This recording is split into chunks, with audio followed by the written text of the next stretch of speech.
Guys, I'm gonna apologize early because halfway through creating this video, I got sick. So probably magkakaroon ng inconsistencies yung voice ko throughout the video or of the video. Also, ang fast-paced ng original flow ng Treasure Map Episode 3, kaya I try to slow it down. Anyways, I hope you enjoy part 3. Wala nang prank-prank to ha. Kasi to si Luwan. Wait lang kasi, April Fools kasi, kaya ganun si Luwan. Pagpasensyahan mo na si Luwan, ganyan talaga yan. Ano maging baliw? Guys, may sasabihin ako. What? You already missed Kuya Mashiho? Can you make tigil? We already know that. Hindi niya ba alam? Buntis si Mashio at nanghihingi sa akin ng manggang walang buto. Ha? Paano yun? Hindi ko alam. Wala nga tayo sa internet. What's manggang walang buto? Sinabihan niya akong bao daw yung b***at ko. Araw-araw nga ako naguhugas.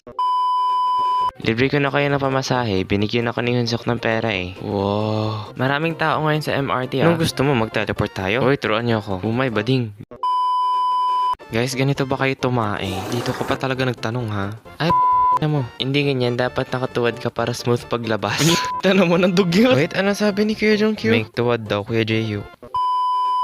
Lumabas muna kami. May nagpasabog kasi ng utot sa bahay. Nagkikrave ako ng burger steak galing Chowking. Putik! Ano? Jollibee Chow Fun. Ah, ganyanan pala ha. Sige. Gusto ko ng kwek-kwek galing KFC. Baliw na ata tong mga kasama ko. Nakalanghap lang ng utot. Mashi, gusto ko lumipat ng bahay. Ang babaho ng mga tubol nila dun. May tubol ba ang mabango? Oo, yung kay Dobby. Gusto ko nga din lumipat kasi nga, hindi mabigay ni Jungki yung dragon fruit ko na may kasamang dragon. Okay lang yan. As you can see, at kapag tumingin ka, ano?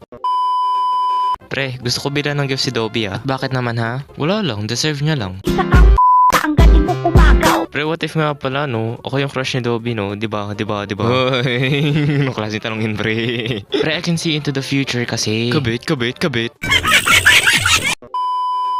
Crush ko na ata si Dobby. Pre, huwag kang nga magbiro ng ganyan ha. Pre, ang cute niya nga kasi ano ba? Di mo ba nakikita yun? Putang ino mo bitch, mga agaw ka. Pre, nag-text si Mashiho oh.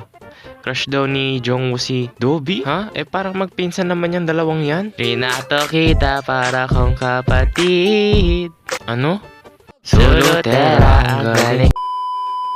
I'm so hungry. Oh, wow. Go pre. Oh shrimp. Paano ulit Jihon? Paano?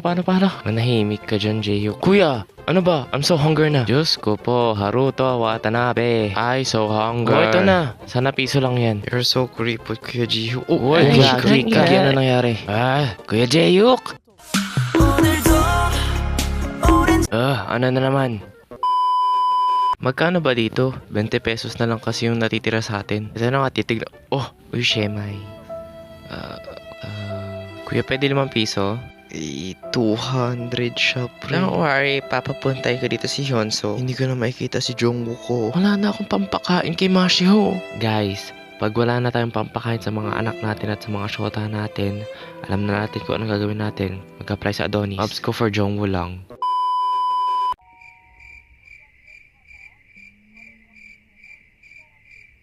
Crush ko pa rin si Dobby ang cute-cute nyo kasi talaga eh. Talaga. Oh Dobby, I have a message for you. Akin ka na lang, iingatan ko ang ulo mo. Pangit naman yan. O ito tara, bato-topic tayo. Ang dalawa sinulid, pitik. Ay nako Dobby, mahal ko na ata si Asahi. Ang ina mo bitch, mang-aagaw ka. Sariling boyfriend ko, inaangkin mo na. Puta ka